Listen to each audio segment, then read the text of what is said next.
MICAH Beats activated.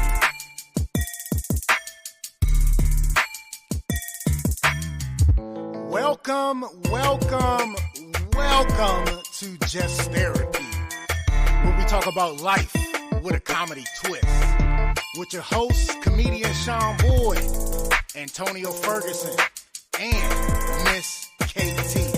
We talk about a whole bunch of shit from politics to people actually taking shits.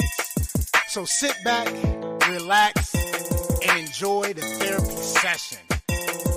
Man, this be dope. Make a motherfucker want to rap. I can't rap, man. Hold on, here we go. I can't rap. I really can't. But come sit down on the couch with us. Man, I can't rap. Come to the couch. Enjoy the show. Let's go.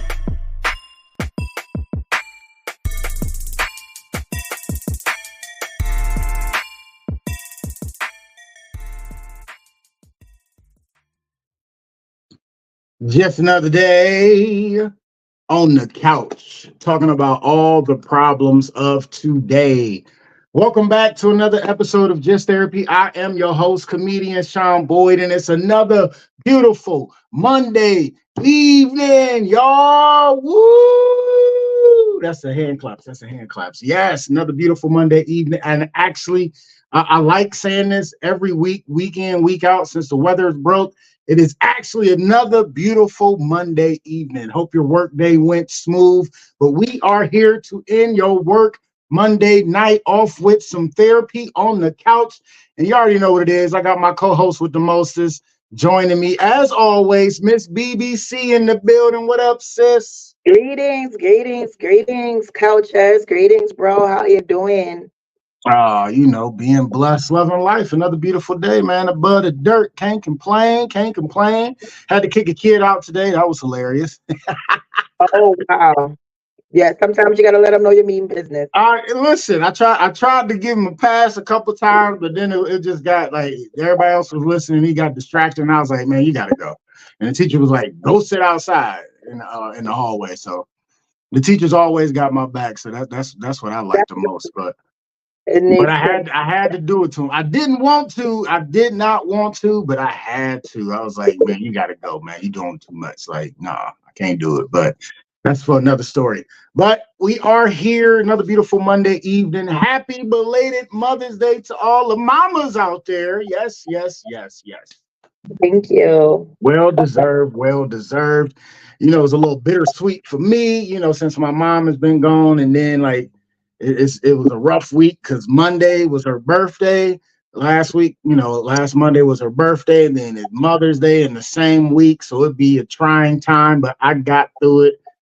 So that was cool. So that was good. All right, y'all, we got another fire episode up for you. I am excited. We have a guest in the building tonight. I know 2 weeks in a row, y'all like, no guest, what's going on? We like to change it up here and there, but y'all already know we got a great guest for you today. This guy right here is an author, a motivational speaker, and an ex-SWAT negotiator.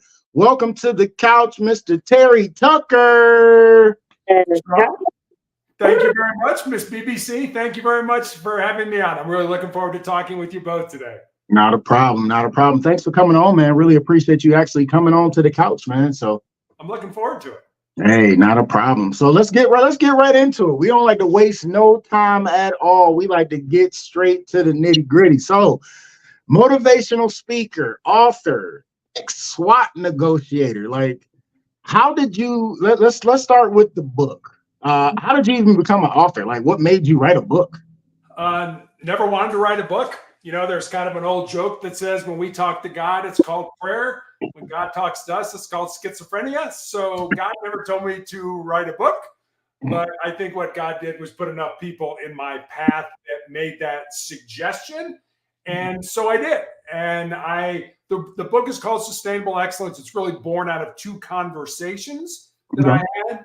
One was with a former player. I coached girls high school basketball when we lived in Texas, who had moved to the area in Colorado, where my wife and I live with her fiance. And I remember saying after dinner, four of us had dinner one night, said, really looking forward, the fact that you're living close and I can watch you find and live your purpose. And she looked at me and she was like, well, Coach, what do you think my purpose is?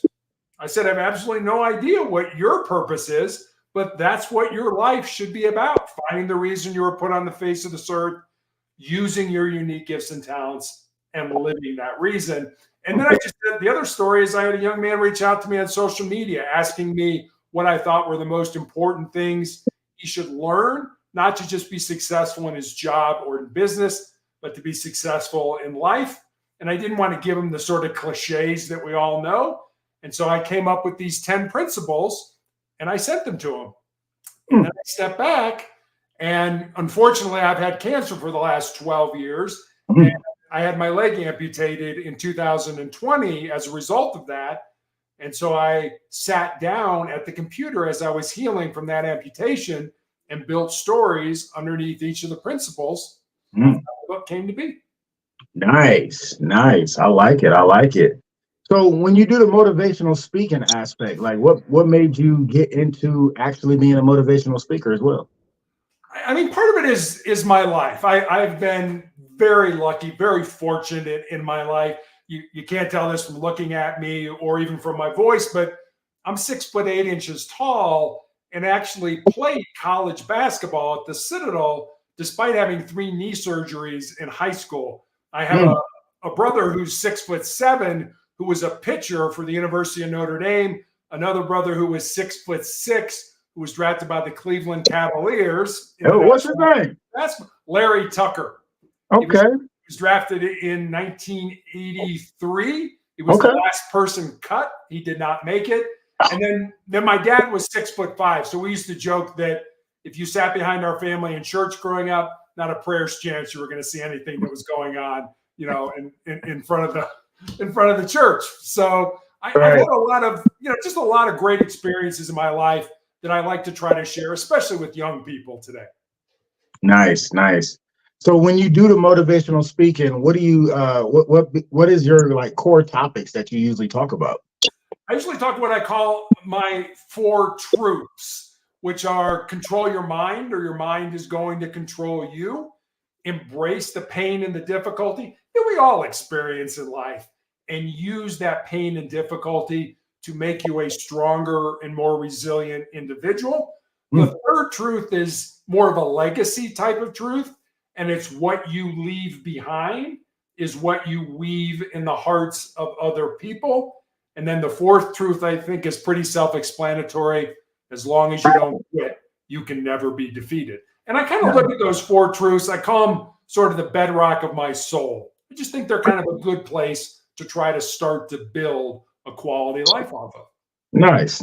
I like that. Any questions off top, Miss BBC, before I keep going? Yes, I would definitely like to dive into those 4 truths. I think that motivational speaking, people really don't realize how powerful it is.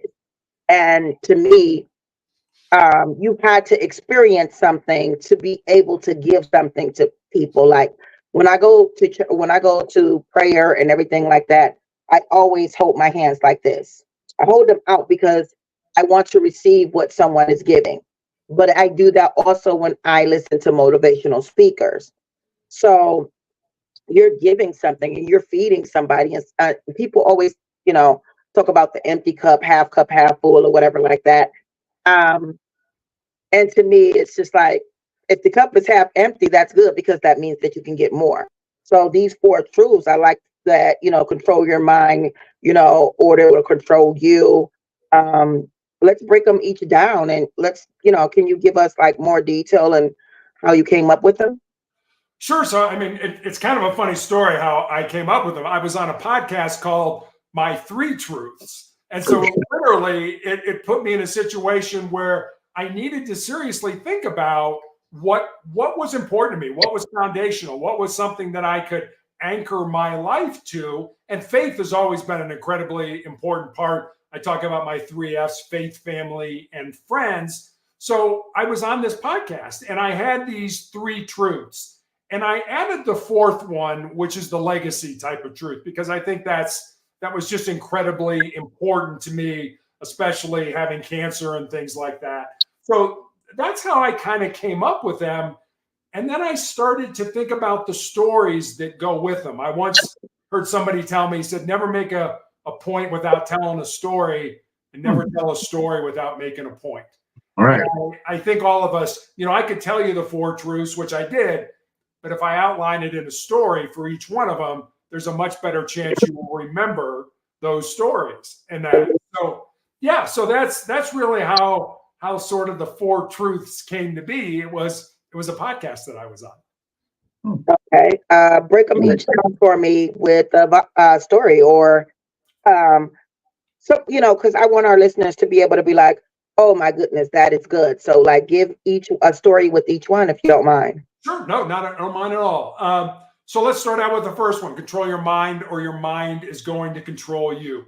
So I'm using your neck of the woods again. The Cleveland Clinic has determined that on any given day, we have approximately 60 to 70,000 thoughts that pass through our minds, 95% of which are thoughts from the previous days. So on any given day, we have about 3,500 new thoughts each day. And our minds operate at a speed of about 1,000 words a minute and generate enough energy to power a 25-watt light bulb. But given all those thoughts, your mind can still only hold one thought at a time. Why would you want to make that a negative thought? The problem with most of us, and I know I am guilty of this my entire life, is that we think with our fears and our insecurities instead of using our minds. When I was in college, I went to a military college in South Carolina called the Citadel. And one year we had a president by the name of James Stockdale. And Admiral Stockdale had retired as an admiral from the Navy, but when he was a commander, he was shot down over Vietnam during the Vietnam War and spent almost 8 years as a prisoner of war in the infamous prisoner of war camp known as the Hanoi Hilton. And he actually won the Medal of Honor, our nation's highest military award, for the efforts that he made while he was in that camp. Now, I didn't spend a lot of time around Admiral Stockdale, but I do remember being at an event with him where somebody asked him, who survived that ugliness, that torture, that brutality? And he said, well, let me tell you who didn't survive. He said it wasn't the big, strong, tough types that thought they can handle any kind of abuse or torture. And he said the other group, and this kind of surprised me, that didn't survive were the optimists. He said these are the people that thought, I'm going to be rescued or let go by Thanksgiving or Christmas or Easter, and Thanksgiving and Christmas and Easter would come and go and they wouldn't be released. And he said those people died of a broken heart. He said the people that survived were the people who understood what they could control, which according to Stockdale was basically the thoughts in their mind and their breathing. Everything up was at the discretion of the enemy, and controlled it. And I think that's where we get in trouble. We all try to control things that are outside our purview. If we control just the things that we could, and I always recommend people do this. If you got something weighing on you, take a piece of paper and write down everything that you are concerned about. And then go through that list and cross out everything that you don't have control over. And spend your time on the things that you can control. I like that. I like that a lot. I love that. Oh, wow. Thank you. You're welcome. Okay. The next one. So the next one, control your mind sorry, it's late. It's okay. Embrace the pain and the difficulty that we all experience in life. So our brains are hardwired to basically avoid pain and discomfort and to seek pleasure. So to the brain, the status quo, the way things are right now, it's comfortable and familiar, and it should be left alone. But the only way we're going to grow, the only way we're going to improve, the only way we're going to get better is if we step outside our comfort zones and we do things that make us uncomfortable. Right. There's a writer by the name of Ernest Hemingway who wrote a book, Farewell to Arms. And he had this amazing quote. And the quote was, life breaks everyone.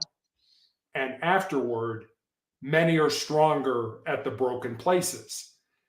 I'm going to date myself now, but back in 1976, it was our country's bicentennial celebration. It was also the year of my 16th birthday. There was a U.S. gold medal winning Olympic swimmer by the name of Shirley Babashaw, who had one of the greatest yet simplest quotes I ever heard.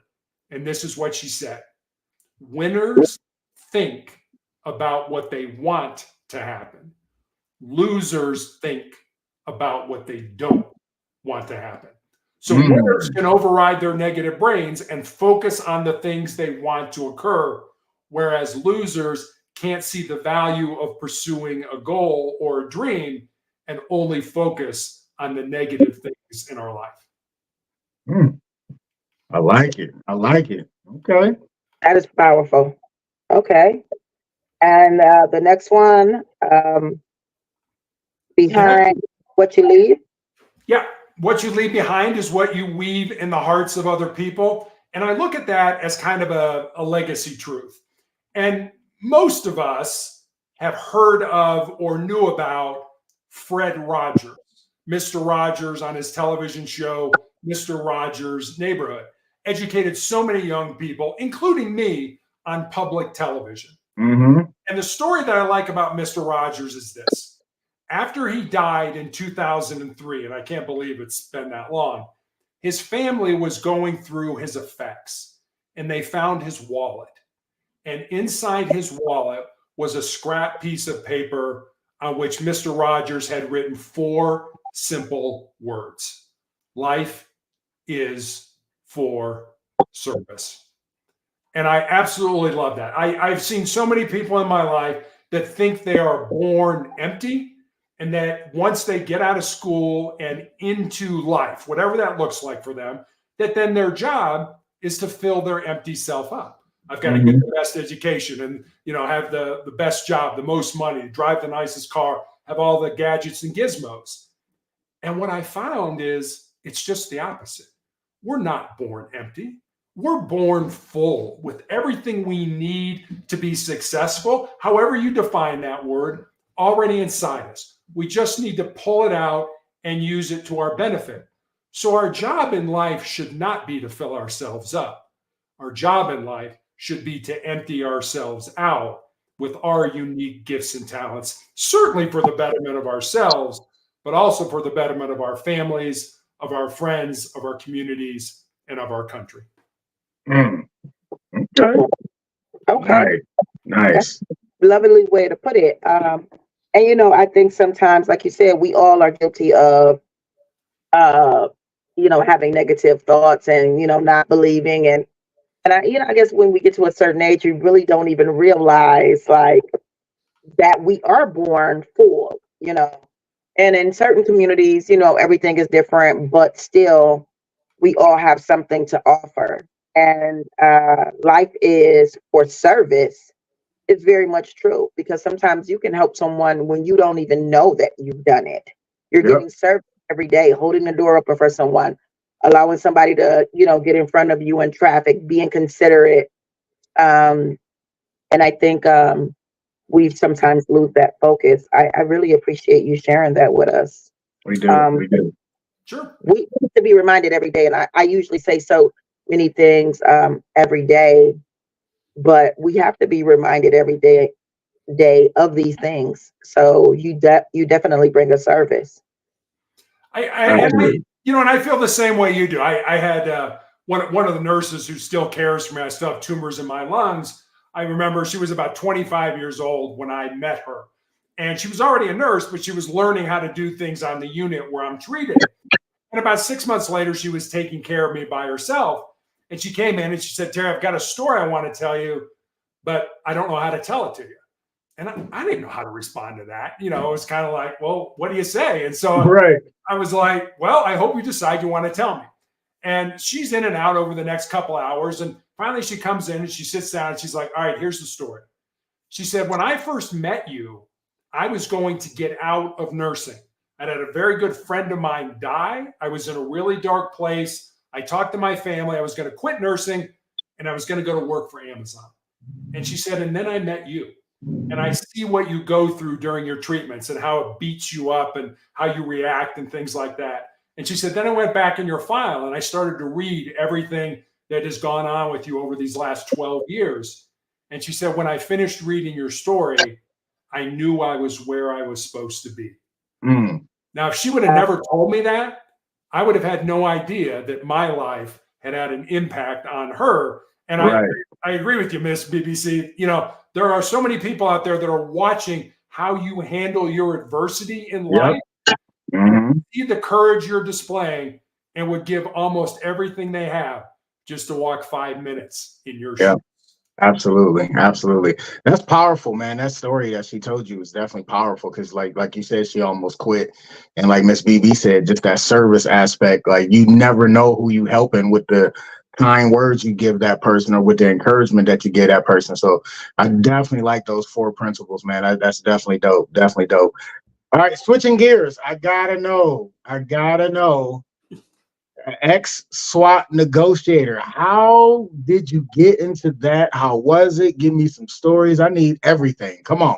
I'll give you some stories. So most people, most SWAT teams in law enforcement, whatever level that is, those are usually the best officers with the best training and the best equipment. And I've always in my life wanted to be associated with the best. So when there was an opening on the negotiating team, I put in for it. Now, I was in my 40s when I did this. And so I had to run 1.5 miles. I had to do so many push-ups and sit-ups. I had to meet with the psychologist. I had to take psychological exams, meet with the staff, and then eventually meet with the team. And it was an all or nothing. It was either a thumbs up or a thumbs down. If one person said, hey, I've worked with Terry before, and he's kind of hard to deal with, you wouldn't get on the team. So fortunately, I got on the team. So let me give you, I'll give you 2 stories. The first one is totally not typical of the way we usually did things, but we were not a full-time SWAT team. And again, I'm going to date myself. We carried pagers. So I was a sergeant in District 1. I was in a marked guard uniform. So I get to the scene fairly quickly. And I talked to the uniform guys. I'm like, what's the deal? It's like, he's drunk. He's barricaded himself in his house with a gun, and he's got his wife as a hostage. I'm like, okay, do you have him on the phone? Yes, we do. I said, let me talk to him. So we talked for about 10 minutes. And I just had a feeling, and you never talk about solutions, usually until hours into a negotiation. But I just had a feeling with this guy. And I said to him, what would it take for you to let your wife go and you come out? And there was this long pause. And he said, give me a beer. And I was like, if I gave you a beer, do I have your word that you would let your wife go and you'd come out? He said, do I have your word I could drink it? I said, yeah, you got my word you could drink it, but do I have your word? He said, yes. So I gave $5 to one of the guys. I said, go down to the store, buy a beer. The tactical team put the beer on the front porch, and I called them back. And I said, your beer's on the front porch, but you don't get it until your wife comes out and you come out with your hands up. And he says to me again, do I have your word I can drink it? I said, you have my word. All of a sudden, the front door flies open, and here comes his wife with her hands up. He comes out with his hands up. We handcuff him, let him drink his beer, and off to jail he went. So, wow.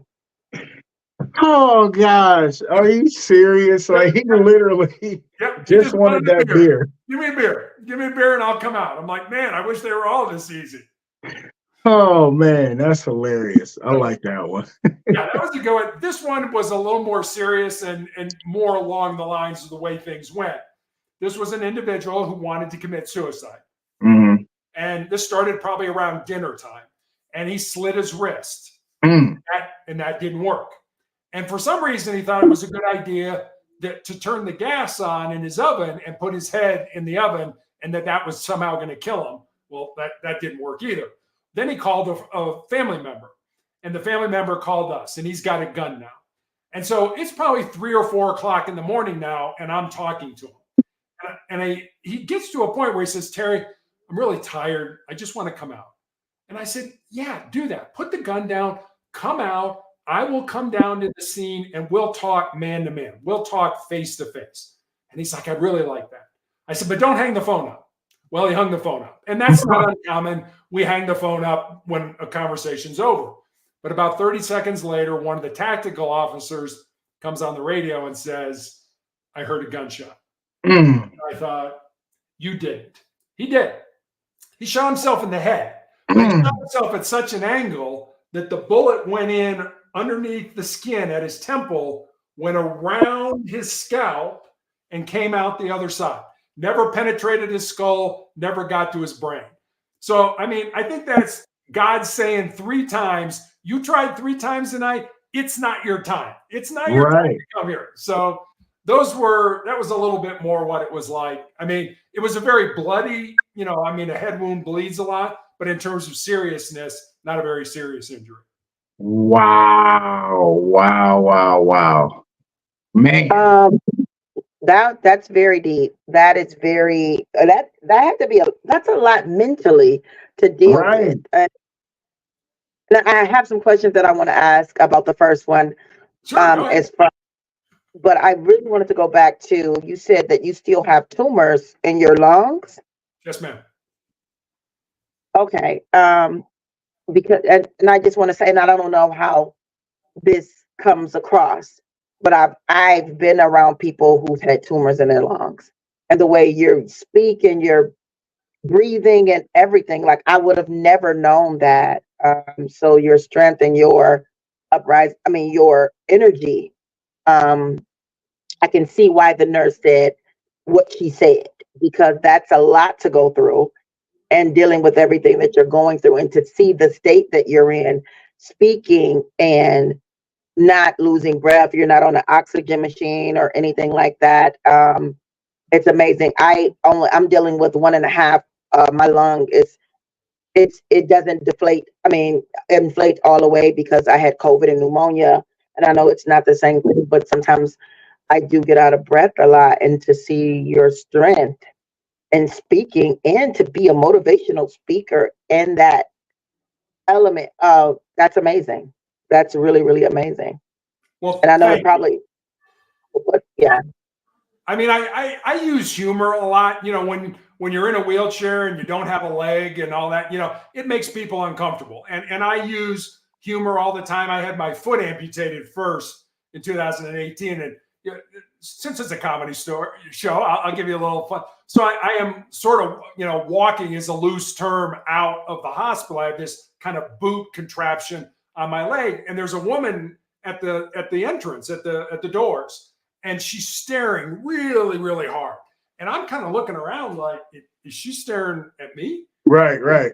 And I'm the only person around. So I'm like, I'm assuming she is. And so I walk towards her, and just as I get to her, I turn, I look her right in the eyes, and I say, don't worry, it'll grow back. And then I keep walking. And, she gets this look on her face like, what is this guy, like some kind of salamander or something? You cut off his tail and, and it'll grow back or something. But you have to try to make people comfortable. And right, absolutely. When you have to do that, so yeah. Definitely. Absolutely. Well, some people, and I know, like, once I went through what I went through, and they told me I had to learn to walk and do everything over, I got into a point where I felt sorry for myself. So then I had to find ways to deal with that, and deal with, some of the things that, you do have to find a humor. You have to find a way to give back, or a way to make even yourself comfortable with your situation. And that way it makes other people comfortable as well. So that's funny, because I would have started laughing. Like, I love a person with a good sense of humor. Which is how I got with my last boyfriend, but that's another story. Yeah. But yeah, it's really amazing. And I love to see you are in good faith and good spirit. So thank you for sharing with us. Absolutely. Definitely. Thank you for coming to the couch, man. Powerful stuff, man. Really, really powerful stuff, man. So I definitely appreciate you coming to the couch. Hey, give some of the couchers some information, how they can get your book, how they can reach out about, speaking engagements, or if they're in the area, how can they come and support, and give us some information on you so they can know how to follow you and do all that stuff. Sure. So the book Sustainable Excellence is available anywhere you can get a book online, Amazon, Barnes & Noble, Apple iBooks. I have a blog / website called Motivational Check.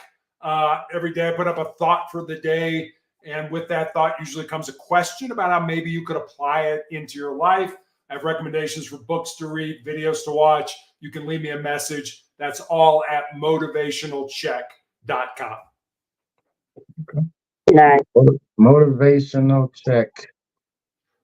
Like CHECK? Correct.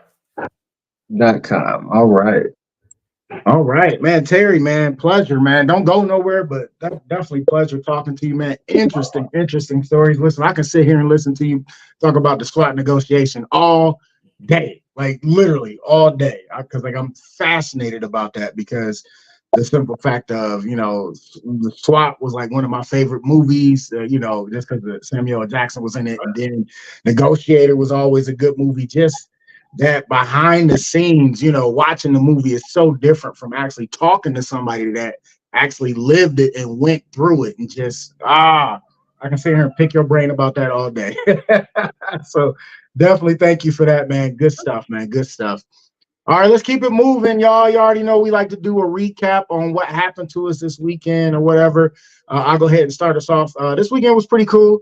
So what was Thursday, me and Lil Mama hung out, and then Friday, I didn't have a class, so me and her just hung out, and we went to the park and played for a couple hours. Then her mom came and picked her up.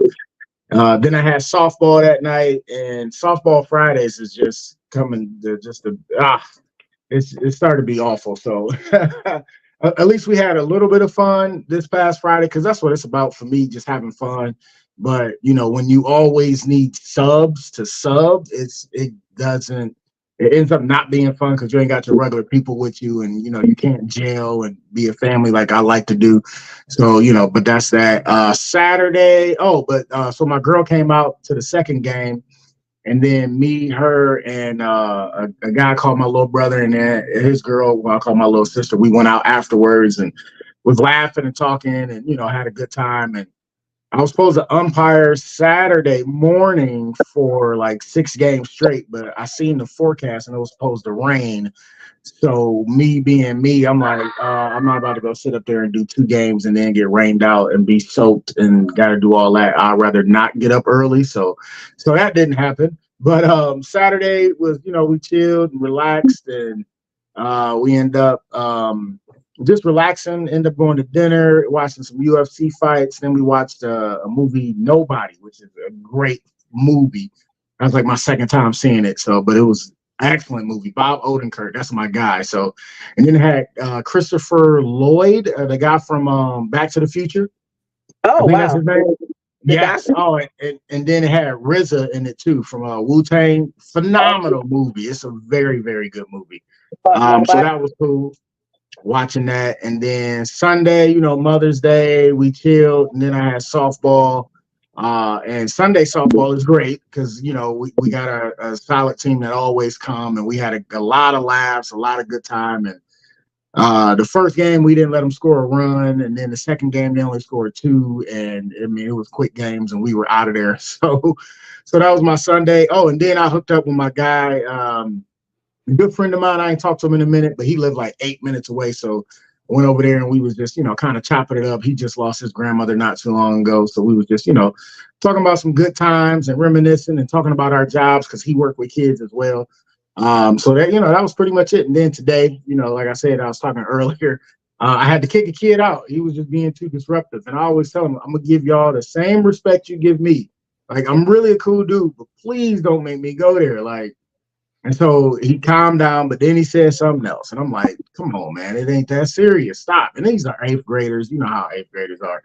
And so he said one more thing. I was like, I'm like, you got to go, man. Like, you got to go. So the teacher was like, yep, to the hallway, kicked him out the class. So and I didn't want to do it to him, but he did it to himself, man. So it was like, everybody was paying attention, and you can tell everybody was listening. And he was just like, because some of the kids was looking at him like, dude, what are you doing? Like, And so I had to do it to him. So he had to get kicked out.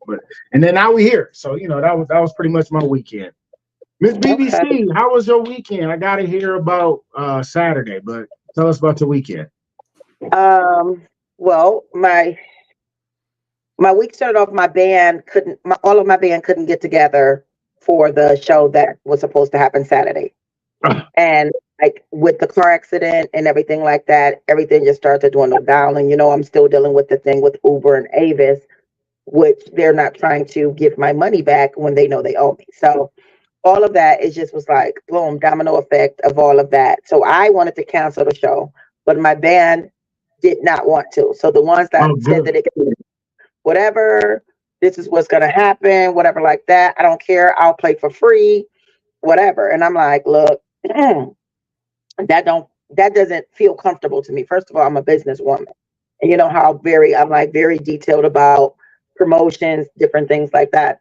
So I'm like, I will never ask you guys to do that. I have a lot going on, but I'm saying I'll work it out the way I need to work it out. Let's just cancel and let our first show be the Reggae Fest.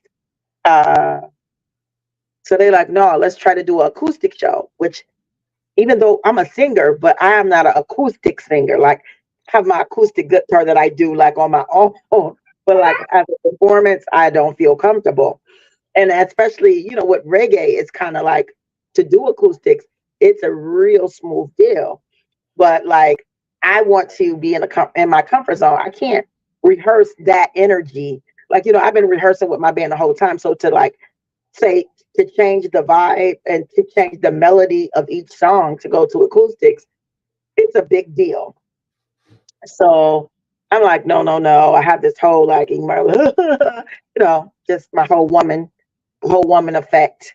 And so like, okay, let's come together on Friday and let's see what we can come up with. So we come together. Only two of my background singers could be there, whatever. And we rehearse something. So they're like, I think it's good. And I'm like, that's, my middle finger. I never put it straight up. You put two fingers up. So I'm like, you're trying to make me believe, right? So this goes to what Mr. Tucker was saying, how, you can speak negativity into your life. Like if you have all these thoughts. So mind you, all these thoughts are going through. I'm dealing with this, I'm dealing with that. And these massive thoughts of the day before, the bank, the this, the that. They closed out my bank is under investigation, all these things. And the only thing is the one thought that could be in front of my mind, and it is all negative. Mm-hmm. That's gonna be stupid. It's not, I know we're gonna sound horrible. I mean, it was just pure negativity from me, which I'm a very confident woman, but I could not find it. I couldn't find it. So we rehearsed and I'm like, forget it. They want to do it. I'm going to do it for them.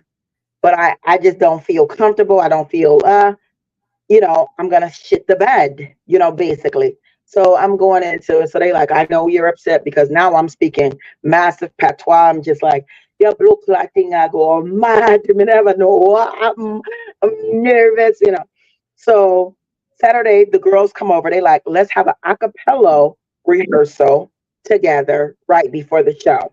Because, like I said, they weren't all able to be there at the Friday rehearsal. I'm going to do it. We get to the show and we set up. Now, the first band, the headliners are, they're doing their mic check and everything and their sound check. And then it's time to do ours. Well, they did their sound check and they had their whole freedom. And then when it was time to do ours, they were like, okay, mic check. Okay, check your mic. How do you feel? All right, it's over. And I'm like, wait a minute. We didn't get to, vibe. And they're like, oh, we got to do the doors. And I said, still, y'all told us to be here at a certain time, regardless of whatever. We should.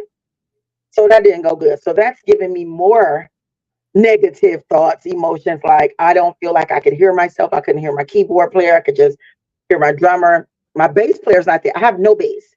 With reggae, bass and drum is like everything to reggae. So we end up opening, the show opens, I'm the opener, and I just started singing. And crazy enough, people were just so excited to see me back on stage again with a band. I just was like, it was just like this abundant of energy. And they just like, oh my God. And I was just like, okay, everybody calm down. You're going to make me nervous or whatever. And I just go into it and I sing, and it takes off really, really nice. The crowd is really involved and everything like that. My band, I keep like just looking back at them, and they're so confident. They're so confident. So it was good. Mother's Day come. My daughter, which do not cook or anything like that, she makes me breakfast, 2 pancakes, 3 blueberries for whatever reason. I don't know. And some orange juice or whatever. Now, mind you, I cut up a lot of fruit every day. And so it's like, I'm thinking, you know, you could have given me some pineapples, watermelon, you know, it's all in there. But you gave me 2 pancakes and 3 blueberries, and I thought it was just the sweetest thing. And then she, you know, I tried to rest. I tried to like lay in the bed the whole day, relieve everything that happened before and all that stuff.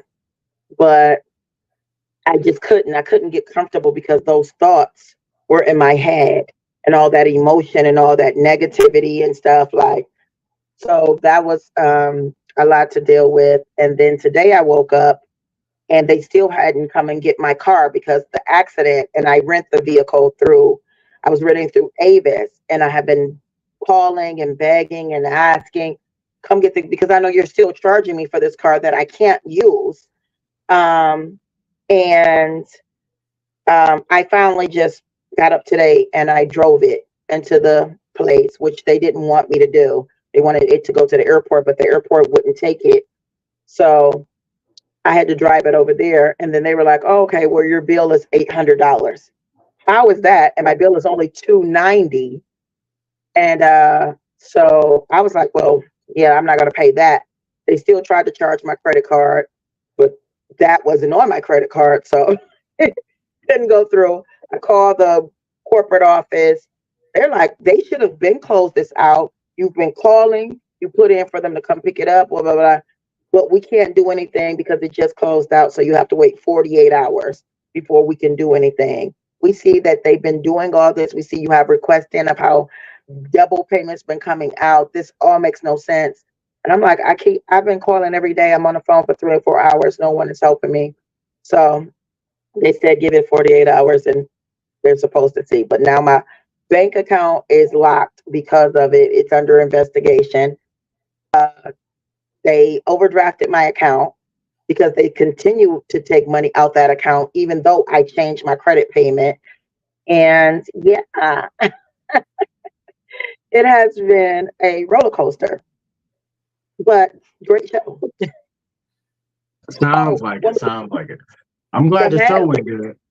Yeah, the headliner called me up on stage after my performance to sing with him. And then the crowd was just so abrupt. When I walked off the stage, they're like, no, we don't want her to go nowhere. We want you both to stay on stage together. And that was awesome. But I just needed to leave.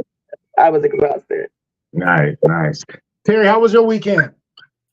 You can't compare to either one of yours, I'll tell you that. Mine was pretty boring. I don't really go out very much. You know, we talked to our daughter and found out that she and her husband are going to come visit us later this summer, which was very exciting. Nice. And I did a couple of podcasts. I'm working on a new book and just celebrated Mother's Day with my wife. So nice. I like it. I like it. All right, let's keep it moving. Go ahead. What you saying? So it's just like, I want that weekend. Oh man, that's hilarious. All right, let's keep it moving. We always like to do childhood memories, give you a memory of our childhood, especially our guests, jump in our guest past. I'll go ahead and start us off. I know last week I did a childhood memory about my mom since it was her birthday. And since Mother's Day was yesterday, I'll do another one about my mom. Like, my mom was like so damn cool. She did so much for us. And just I was like looking at some old pictures and what she, you know, went through and held the family together. And it was just dope, her and my dad. But I remember she used to take us to the art museum all the time, the History Museum all the time. But the one thing that always stood out, it was year after year, she would take us to the air show, and then my brother stopped going and I would go, but we would go every single year to Burke Lake Airport and go and watch the air show. And it was always so amazing. We always had such a great time watching the planes, fly over, and then the Blue Angels and the other ones, and it was always a great time. She always did that every year. And one of my fondest memories is when I was hanging with my cousin one night, and we were in downtown Cleveland hanging out, and we was at some bar. It was like the rooftop bar, and lo and behold, I'm sitting there, we talking, and I'm like, we people magnets. So I'm talking to this guy, and then he tells me he's a pilot, and I'm like, man, you ain't no pilot. He's like, yes, I am, blah, blah, blah. And he was like, I actually fly one of the Blue Angels. I'm like, man, get the hell out of here. And he was like, dude, I'm serious. Here, take my number, because like I bought him a drink. He bought me a drink, because we were just chopping it up. Everybody having a good time, chopping it up. And it was a beautiful day.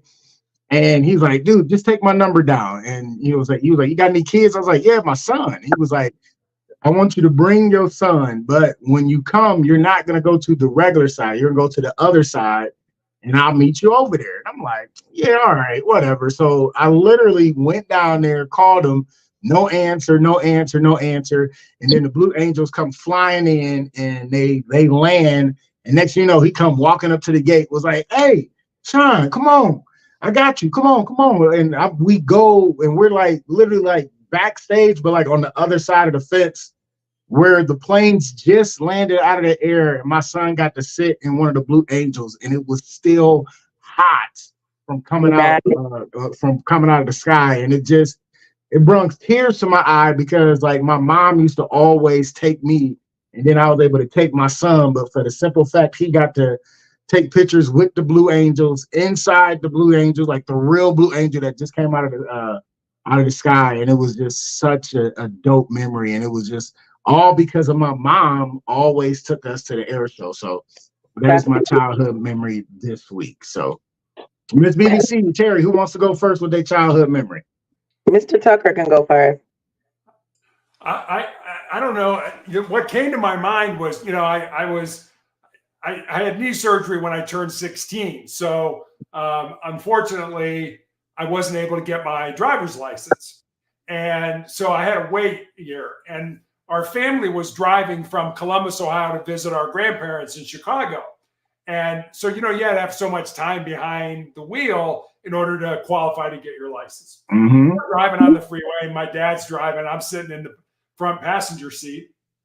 And he looks at me, he's like, would you like to drive? And I'm like, yeah, absolutely. So he pulls over onto the shoulder of the road, puts the car in park. I jump out of the passenger seat, run around to the front seat as he's making his way to the passenger seat. I am so excited. I get in, close the door, put the seatbelt on, put the car in drive, hit the turn signal, I'm looking to drive, and I start off. My dad isn't even in the car yet. I mean, he is like, my dad smoked these big cigars, and it was like, he's like, I drove about 20 feet. My dad's like, stop the car, get out of the car. I'm driving again. I drove 20 feet on the freeway. And that's the childhood memory I remembered when you said, what's a childhood memory you got? So, yeah, it took me a little while to get my driver's license. I almost left my father on the side of the road. So, yeah. And immediately got kicked out of the driver's seat. He was like, no, you're too excited. You're too excited. Yeah, didn't even get on the highway. So, yeah.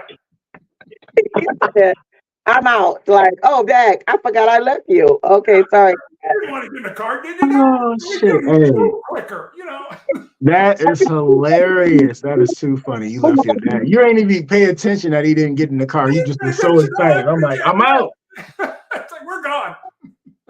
That is funny. That's funny. That's super funny. Ms. BBC, what's your childhood memory this week? My childhood memory this week is I remember we lived in the neighborhood we lived in with Our grandmother. We lived with my grandmother for a maximum amount of years. We had to move in back in with her, and um, the way that my grandfather built the house, it was a two-family house. So my grandmother wanted a built-in fence. I mean, porch. She a screen porch, keep the bugs out and everything. Well, we weren't allowed to like play up and down the street, like, because she always thought like, you're gonna hurt yourself, you're gonna hurt yourself. And mind you, I'm the baby. So we would do stuff like, you remember the game Rock Teacher, where you put the rock in your hand and you had okay, so we would play this game You said called rock teacher? Rock Teacher.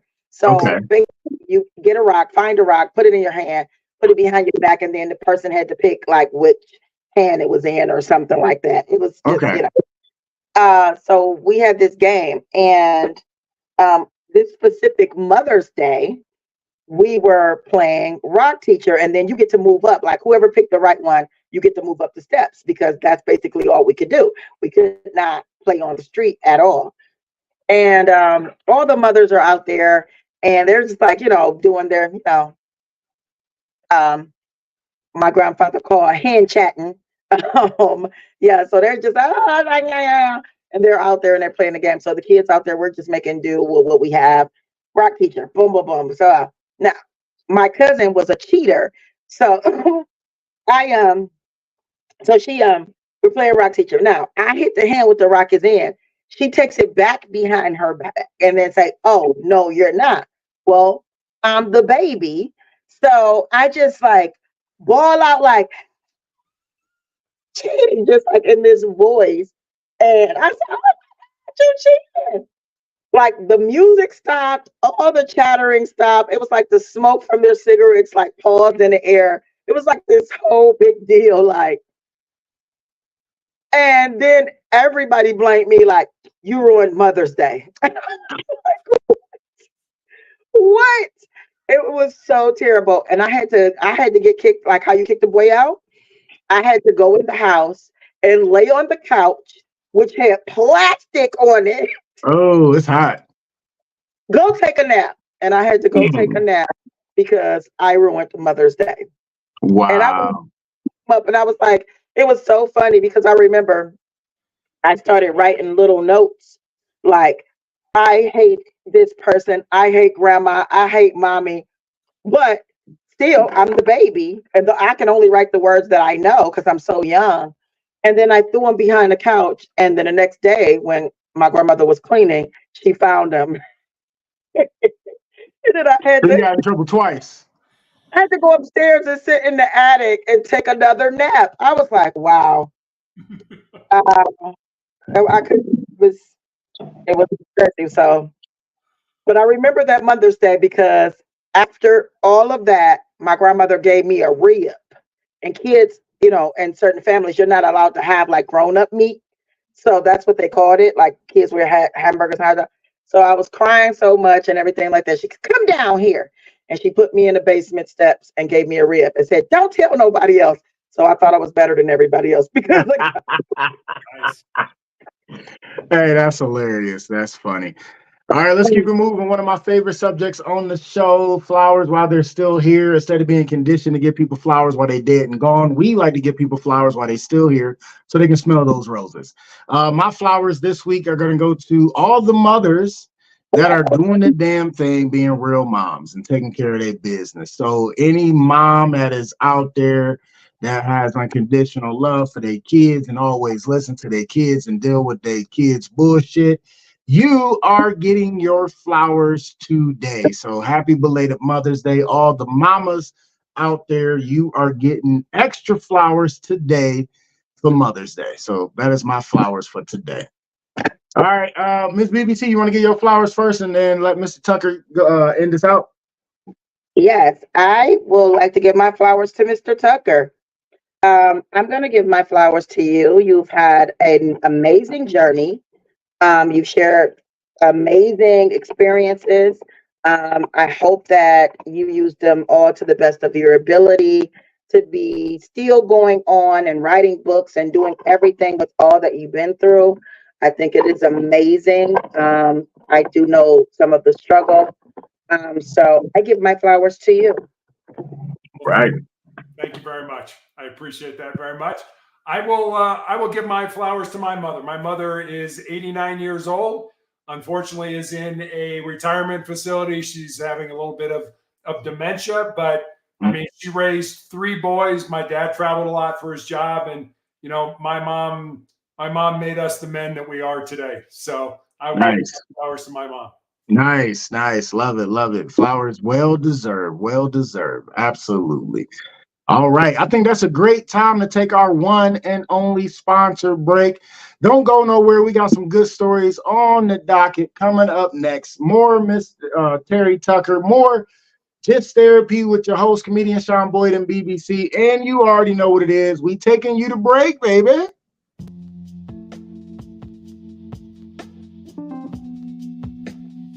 Primal Screen in Kent, Ohio. For all your screen printing and embroidery needs. Quality work, on time, fair prices. For more information, call 330-677-1766. Again, 330-677-1766. Or check us out online, primalscreenprinting.com. If you mention a podcast, you get 5% off. Peace.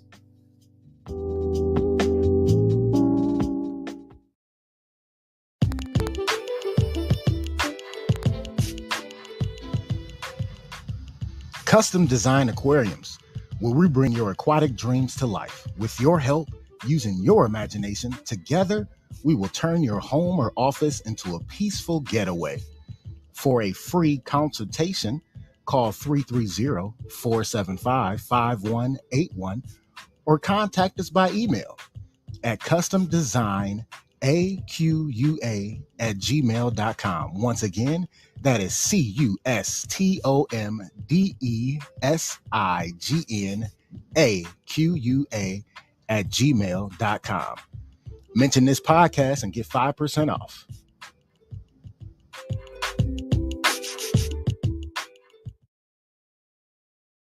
Yo, it is another Monday evening, and you already know what I'm going to talk to you about. Twisted Tomato Pizzeria. They have 3 locations and one on the way. First location is in Cuyahoga Falls. That is 1909 Bailey Road, Cuyahoga Falls. Their phone number is 330-928-2222. Their second location is in downtown Akron, across the street from Rubber Duck Stadium. That address is 325 South Main Street, Akron. Their phone number is 330-849-5707. And their newest location is in Stowe, Ohio. It ain't new no more because it's been there for a while. But that address is 3031 Graham Road, Stowe. Their phone number is 330-673-9410. Listen, I love Twisted Tomato Pizzeria because the food is good. Just period. The food is good. The service is good. One thing I love about the downtown location has to be the beer wall.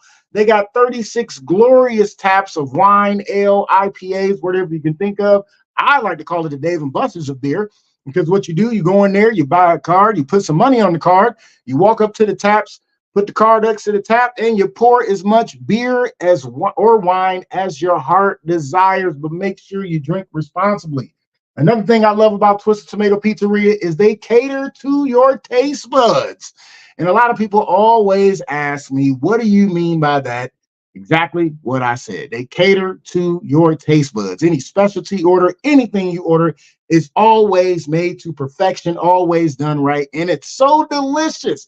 I swear, every time I get something and I take a bite, it's always the same thing. That hit my taste buds, and I'll be like, bitch. Like, it's just that delicious. Make sure you check them out. Ask for the owner, Brad Cover, whenever you order something, because that's just my guy. Plus, he's the owner. Also, if you mention Just Therapy, the podcast, you get a 10% discount. You get money off your food just by listening to us and mention our names, because they are the official sponsor of Just Therapy, the podcast. So make sure you check them out. Get your 10% discount by mentioning us. You already know what it is. Twisted Tomato Pizzeria. If it's pizza, It is possible. Twisted Tomato Pizzeria. Yes, yes, yes, indeed. All right. And you already know what's coming up. Coming up real soon, we are in May, so get ready for Reggae Fest Cleveland, May 25th, Saturday, May 26th, Sunday. It is a slew of great reggae artists. The vibe is going to be real. Make sure you check it out. And we got our very own Miss BBC starting off the show on Saturday with her and her band. And I know she got a special musical guest joining her with a slew of other great performers after her. And then May 26th, Sunday, one of her friends of the couch, I was on one of the couch episodes, Milton Blake is in that 2:00 spot, but make sure you check it out. For more information, go to reggaefestcleveland.com. And I thought I just seen a nice little tag. I think they're giving another discount on tickets, so you better check it out real quick, because I think that new discount ends very soon. I just seen it on Facebook, so make sure you check it out. For all your information, go to reggaefestcleveland.com. You do not want to miss the vibe.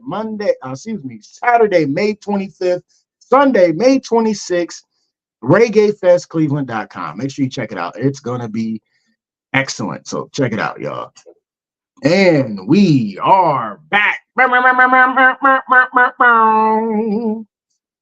Yes, yes, yes, indeed. Let's get to the other nitty-gritty. Let's get to them topics, man. So Miss BBC got this topic I have not heard of. We had the video, but then my computer acted up, so I won't be able to play the video, but I will put it on the Just Therapy the podcast page. It is a long video, but I'll still put it on there, so make sure you check it out. What's going on with that, Miss BBC? Talk to us. What's that about? It's this teacher who has gone viral of letting students take down his hair in class on school time during school hours. A lot of people are like, oh my God, I can't believe this is happening to him. This is so sad. But also a lot of people are like, hey, this is very unprofessional. So I wanted to get you guys an idea on it, because now, and I'm gonna just give you mine, and then you guys can go into how you feel. Talk to us. It's very unprofessional that you are allowing students to take down your hair in a classroom. Should nobody be doing hair? Students, you see students sprucing themselves up or whatever. We were not allowed to do any of that in class. You were not allowed to chew gum. They, have phones, everything like that. You're not even supposed to have phones in class. Most schools now are taking phones at the beginning of the, school day, and you can get it at the end of the school day. But here's my thing. First of all, these are teenage girls.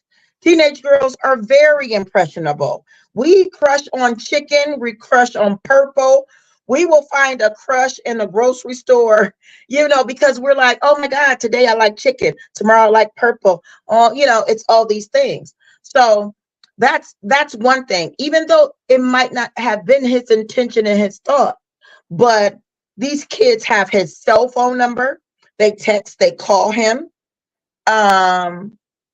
Most likely they have his social media if they have all of his, information as far as his cell phone number and everything.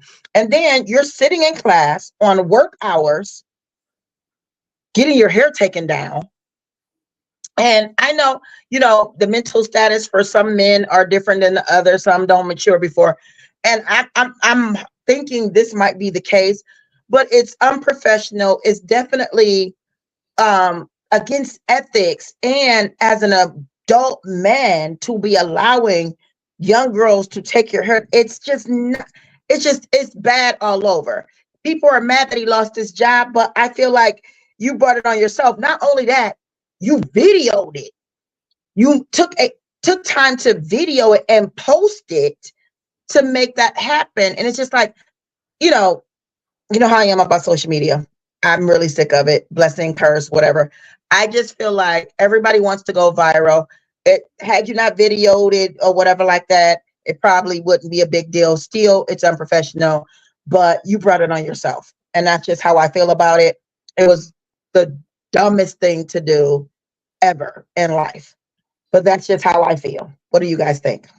Mr. Tucker, I'm gonna let you attack it first because I got a lot to say about this topic. So go ahead, Mr. Tucker.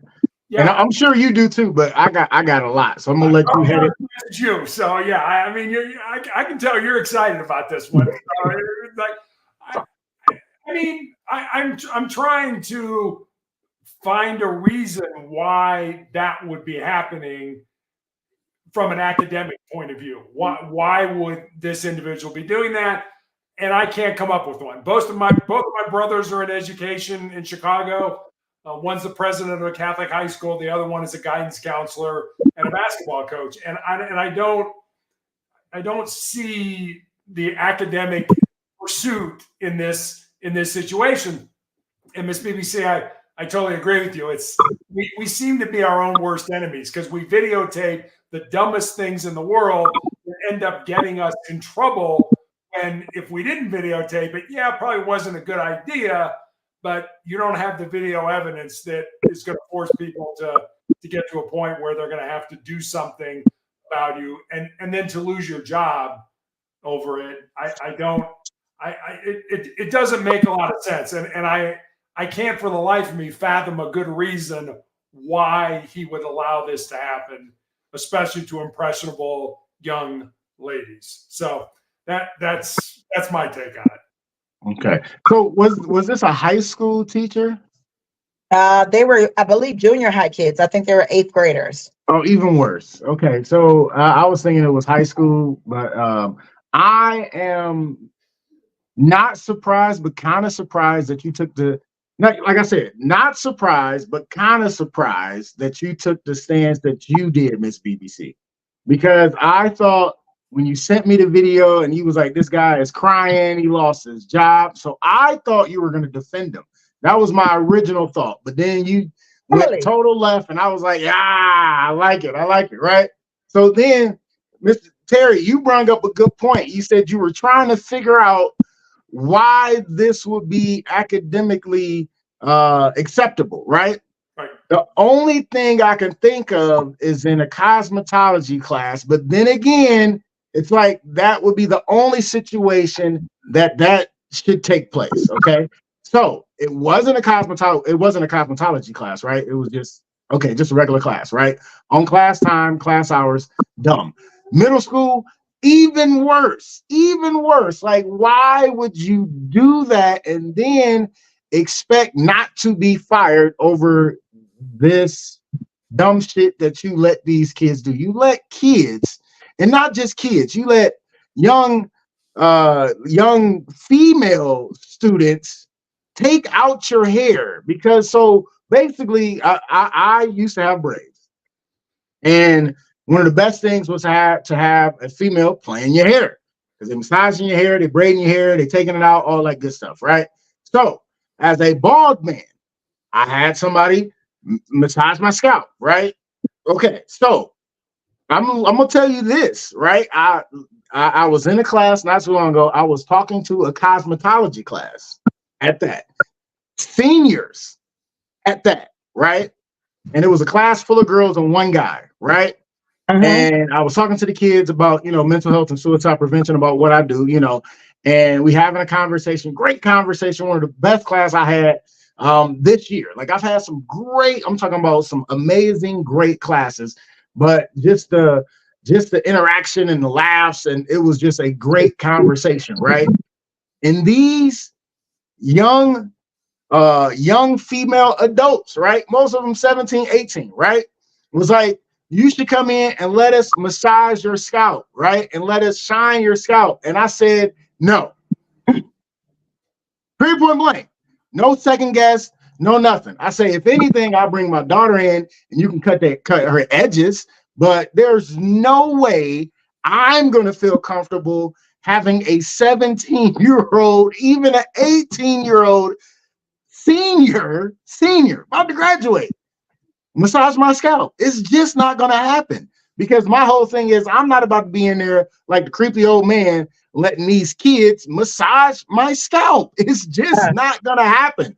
So for this dude to let 8th graders at that take his hair out Like, dude, come on, man. Like something. And let's Like go. like I'm gonna have to watch the whole 12 minutes. I'm gonna waste 12 minutes of my life to watch the video to hope that he gives some kind of explanation because, huh? He doesn't. Oh, I'm not gonna waste my time. And so like, I was gonna like look for an explanation, even though whatever explanation he gave would still not be a good explanation on why you let these kids do that. Like, why would you do that? Like, I want you to watch it because maybe you'll find something that I didn't. Now, you know me.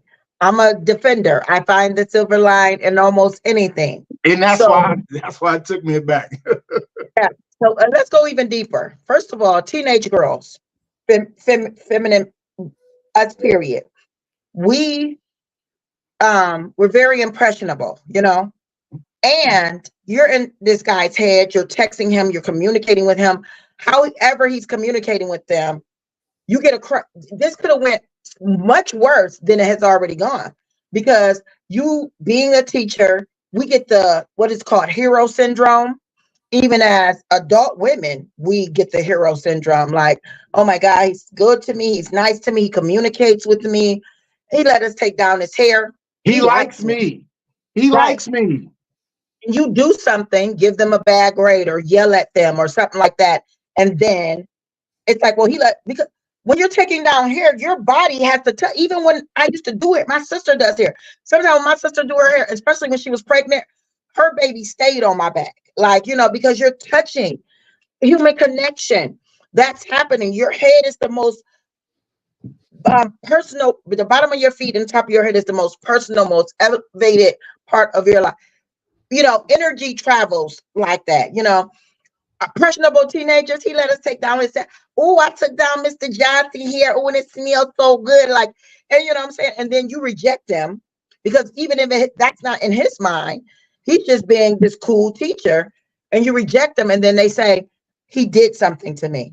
He said, or whatever like that. It could have gone so much worse. And I think that this is what people are not focusing on. And you see these things all the time. So now people are trying to make it a racial thing. Oh, I bet if he was white, it would have went a different way or whatever. Either way, if it was a woman teacher, if it was a white man, at Puerto Rican, I don't care what level, what gender, what race. It was unprofessional, period. Absolutely. And just to get back to the simple fact of, you know, you was talking about you're close, right? Because like some of my fondest memories is when I used to get my hair braided, especially when I was a senior in high school. And this girl was super cool. I actually told a childhood memory about her not too long ago.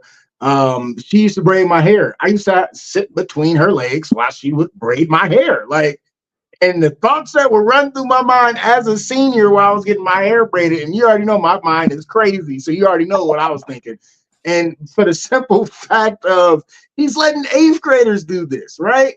And it's funny that you even brung this topic up because, like I said, I just had this like a similar situation where these young adults, seniors, about to graduate, literally, school's over. They're about to graduate, they're about to be grown. Was like, you gotta let us, you gotta come in and let us massage your head. Oh no, there was no debate, no thought, no. Oh, you know what that is? No, nothing. There was an instant no. Yeah. Period. Not at all. It's not gonna happen. No way, no how is that gonna work at all. Yeah. Period.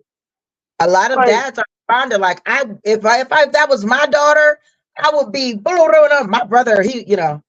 My brother, he's full Jamaican. He was mad. He like, the blood clot wicked boy, getting them kicks off. He was pissed. Like, so many parents are, speaking up on it. I mean, being I have a daughter.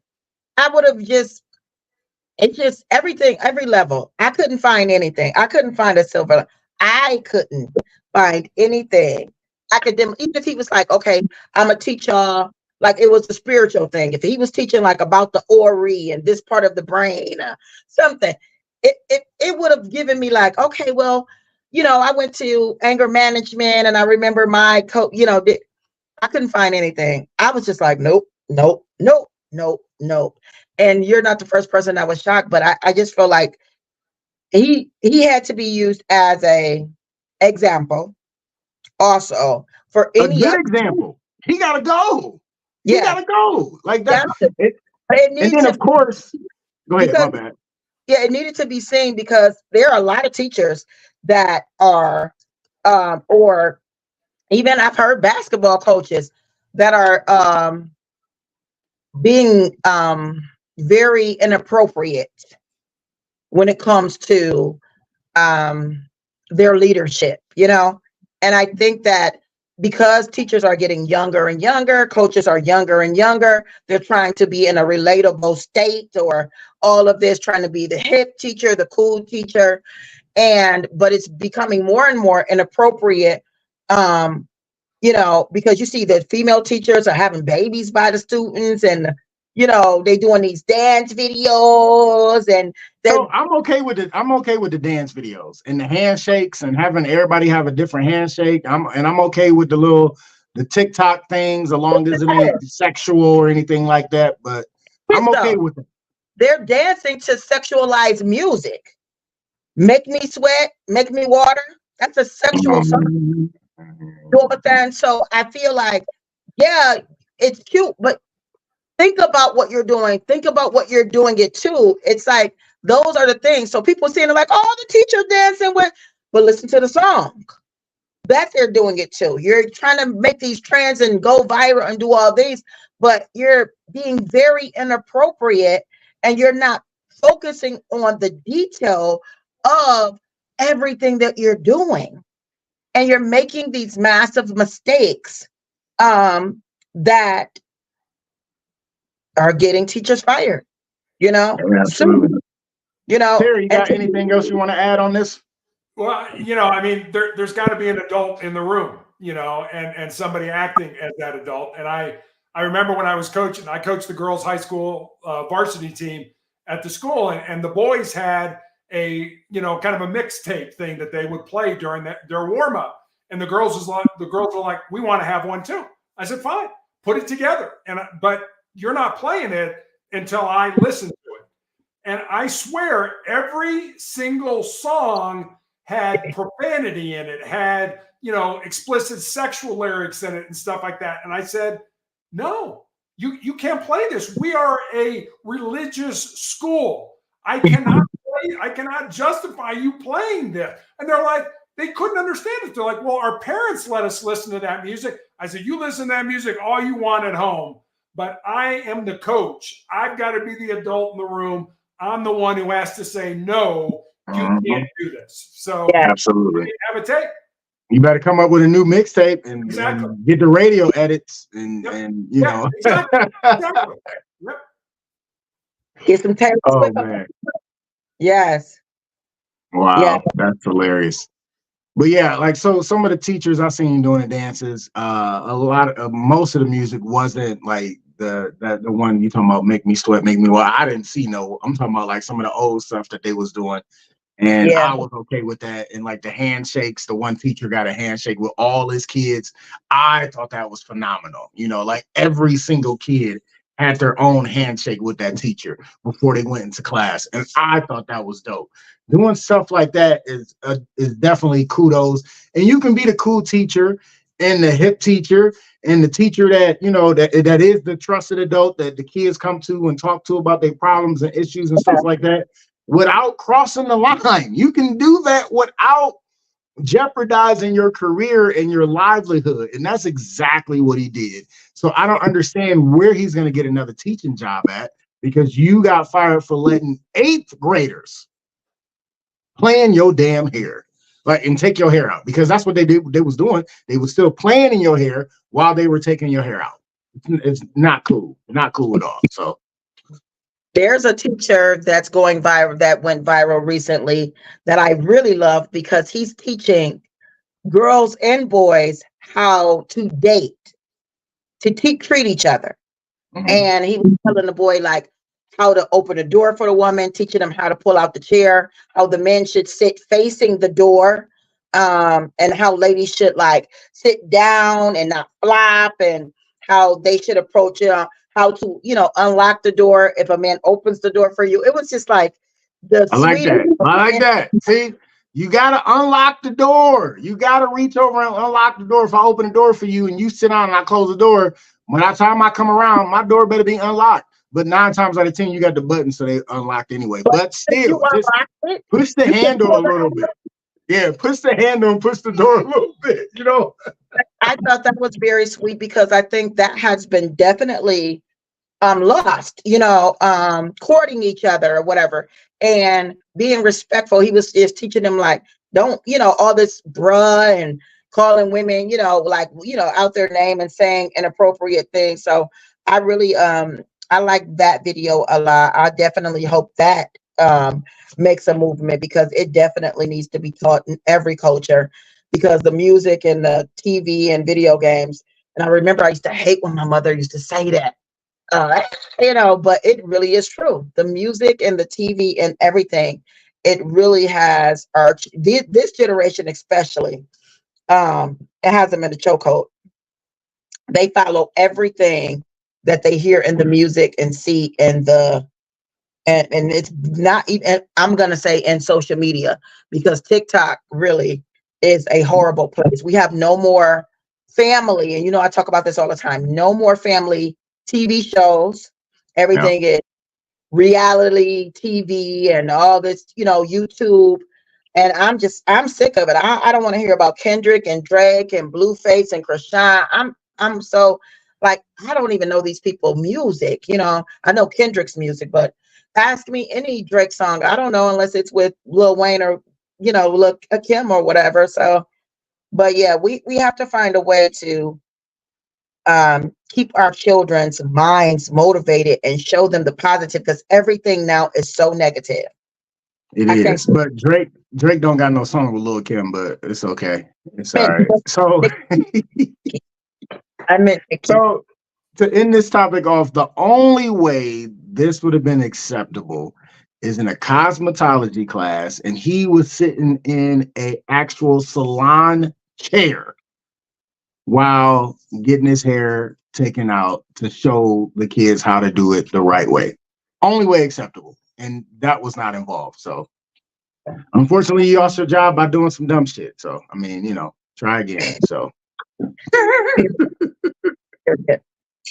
Oh man. All right, let's get to the next topic, y'all. The topic on deck is your thoughts, right? But I did put in like parentheses or whatever. I think I put DNA test. So I got video and we'll watch the video and then we'll talk about it. Let's go. Yeah, read it. What is this? You know what it is? I just want you to know that I know. Nevaeh is not mine. She's not my daughter. Why did you do this tonight out of all nights? Why? Because I wanted you to know that I know Nevaeh is not mine. I've had doubts. So I went got a DNA test. Nevaeh is not mine. She's not my daughter. Why would you do this?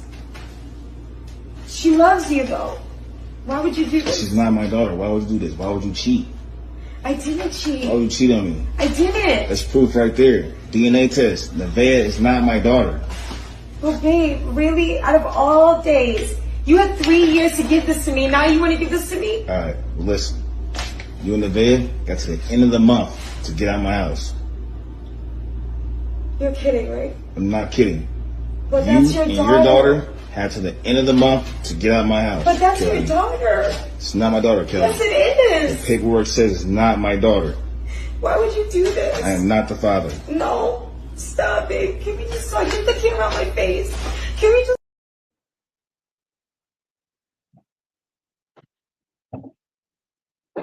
It's a lot to unpack in this whole video. Y'all came in speechless. Yeah, this is an old video. So it's a lot to unpack there. And then like I seen the whole video, but I couldn't do the whole video. It was just too much. It was like, I guess it was like the little girl's birthday and he had bought her something and then gave the mom a present with the papers. And that's the part where we watched was the papers saying the DNA test and the DNA results that it wasn't his daughter. And he said he had doubts before, but her reaction is like, okay, I'm gonna say the truth. It was funny to me because she just kept saying, why would you do this today? Like, what do you mean? I found out the DNA test came in. What do you mean, why would I do this today? If I would have had it last week, I would have did it. And then you would have said, why would you do this today? Like, what do you mean? It's not my kid. Like, and then so the question that I got, was he wrong? One, and then two, is he wrong for kicking them out? And then he gave them a month. I like that he gave them a month to find a new place. Because he didn't just say, you got it. I'm tickled by this. I'm sorry. But he didn't say you got to go now, but you got a month. Get your shit. I listened to you first. Yeah, I mean, what I kept hearing was, why did you do this? That's the wrong question. That's not the question you should be asking. And I think, one thing that when I was a SWAT negotiator, we were trying to negotiate with people that we'd never met before. They were obviously having the worst day of their life. If your house is surrounded by the police and you're talking to me, and what we were trying to do with any relationship is develop trust. And if you don't have trust in a relationship, you don't have a relationship. Whether it's your friends, whether it's your spouse, whether it's your girlfriend, whether it's your kid, if you don't have trust, and obviously he doesn't trust her, and I don't know how you can move forward in a relationship. Obviously, who gets hurt in that? The little girl. The kid, yes, the little girl. Yeah, she gets hurt in this, and the mom obviously made a huge mistake. She would have been better off falling on the sword and being like, yeah, I did it. I screwed up. Can we work this out? I think he might have been able to say, oh, but for her to say, why did you do this? I didn't do it. You found somebody else to have a child with and then made me raise that child. That's not a relationship based on trust. And I don't know how you recover from something like that when, she's basically made you the dad when you're not the dad. Yeah. Absolutely. BBC, what's your thoughts? I blame both of them. Because here's the thing. Okay, I don't know how the relationship started or how she cheated. Like, what was the situation that she ended up cheating? I don't know that part. I feel like if she was not sure, she should have let that be known. Like, hey, maybe they were on a break and something. I don't know. But if she was not sure, she should have definitely let that be known in the beginning. However, if he had doubts, because he said he had been having doubts since she was born. So if he had doubts, he should have also let that be known. Because that, like you said, would have been a thing where they can work on their trust between each other. So with her having, I'm gonna choose you and you're gonna be the father situation, and him saying he have doubts, and whoever put these doubts in his head or however it went, that lack of communication, to me, led up to this point. I thought it was, I feel like it was, if it was the daughter's birthday that he did at all, that was kind of shitty, to be honest. Like, because you're hurting the baby. Like, okay, I understand you want to hurt her and you want to like put her on blast, and then like, why video it? Like, what do we have to know this situation? Right. We didn't need to know this, but it made me laugh so that he videoed it too. Just so premeditated of you trying to destroy her. It just sometimes that irritates me together, even if it was vice versa. I just felt like, because this is viral. That's an old video. I saw that before the pandemic. So, oh wow, okay. My thing is, this child is going to see this one day. For the father that she thought was her father for 3 years. And then you did this for her birthday, and then you threw her out, regardless of the fact you're her dad, because that's what she know. So, okay, let me go back. He's not her dad. First off, no. She does, hold on. She does lose in this case. I get that, right? But every action has a reaction. Her mom did this to her more than he did this to her because she lied to him, to the daughter, saying that he was the dad. So when he found out, he wanted to leave. So the blame is not on it. The blame cannot be on him. Yes, it was wrong for him.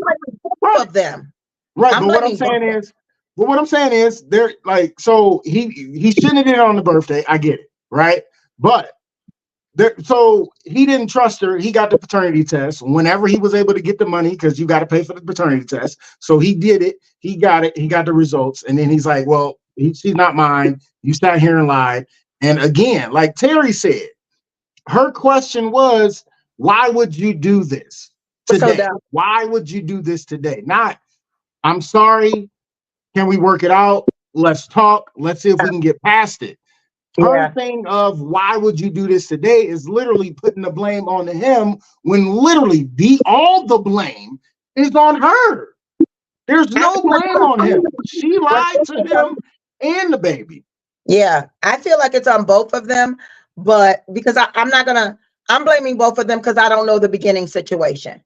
So I'm definitely, regardless of the fact, I blame both of them because they both felt or knew something wasn't right from the beginning. But I blame both of them for this child, to have to go through that, see this, be stripped from who she thought was her dad, everything. It's not his fault as far as the baby having to go through that. I don't believe that.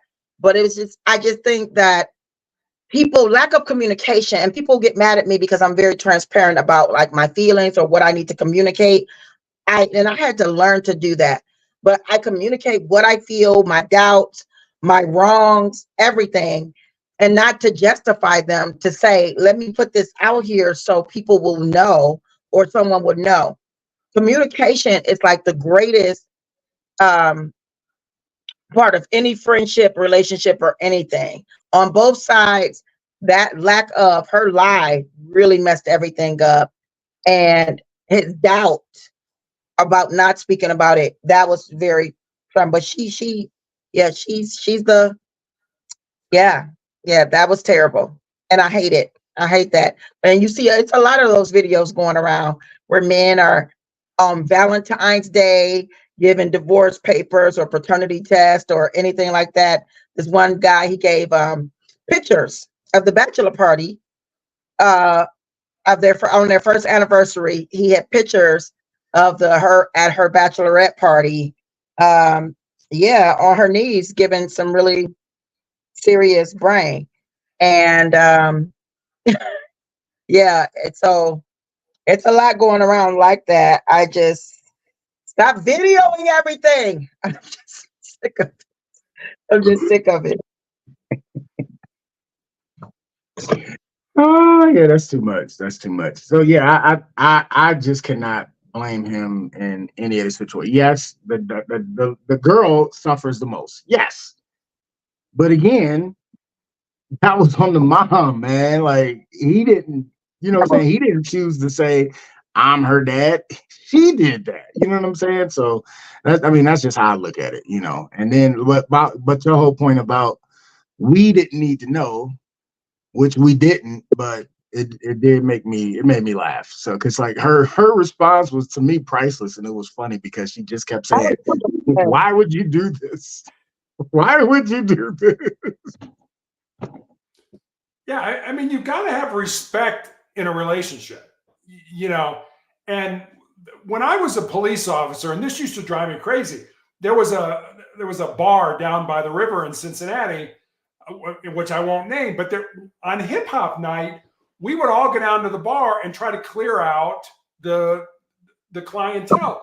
And what I heard was grown men going up to women they didn't even know.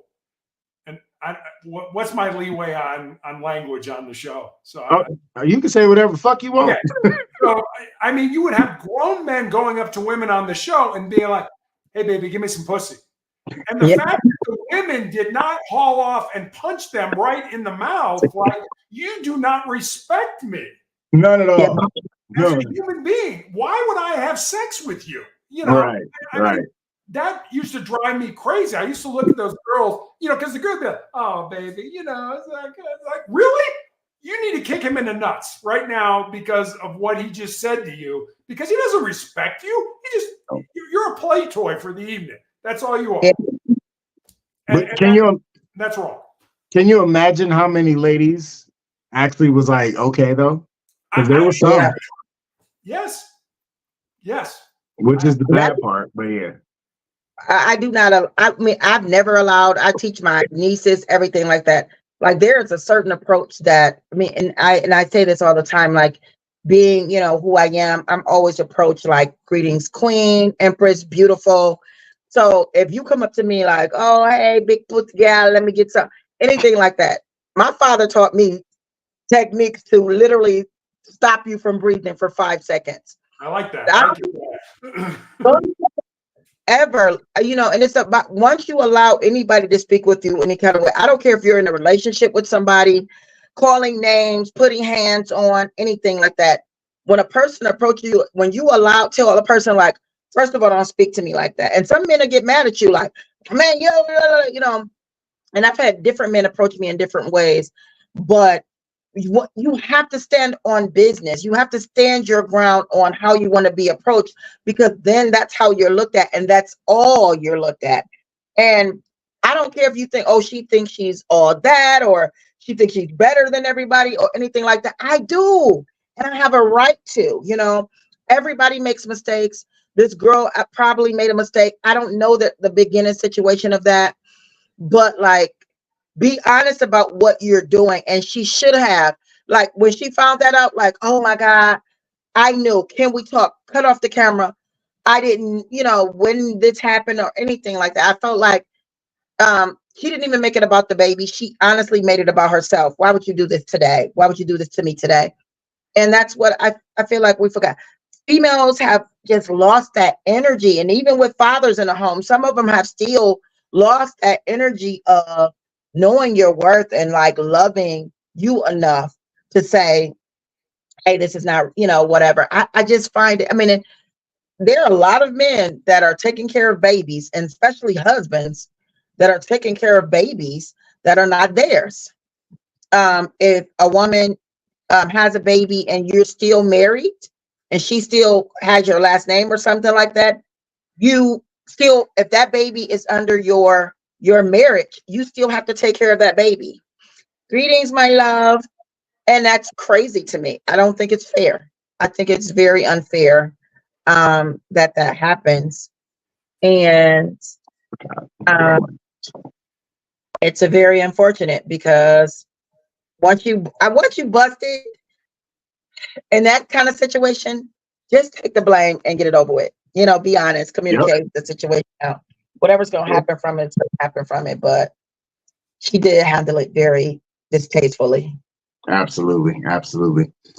Well, that is the end of our show. Terry, man, thank you so much for coming on the couch, man. It's been a pleasure hearing your story, man, talking to you.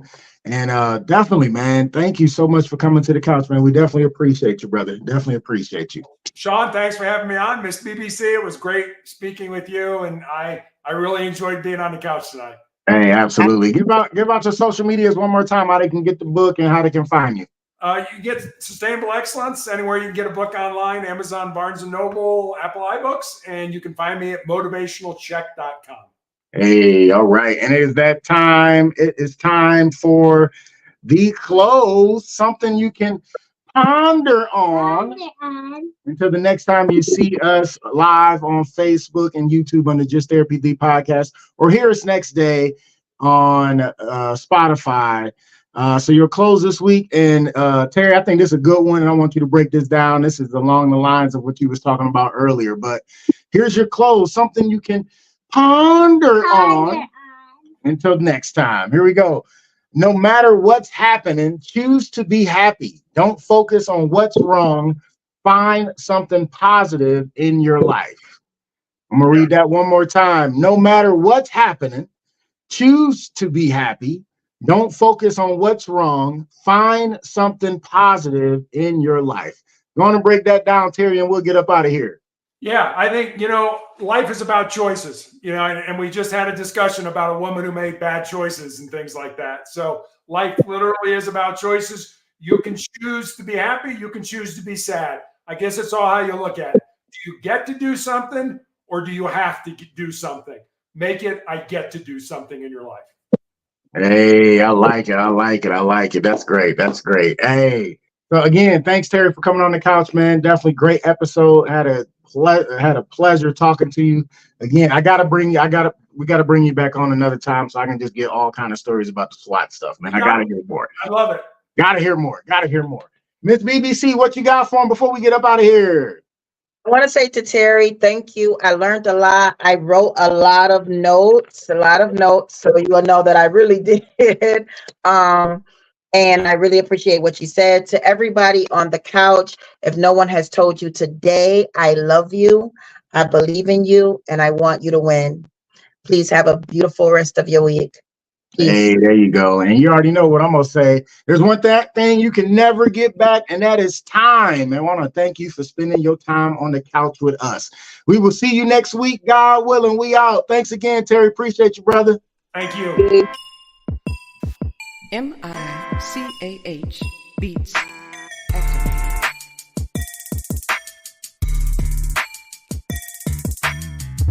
Welcome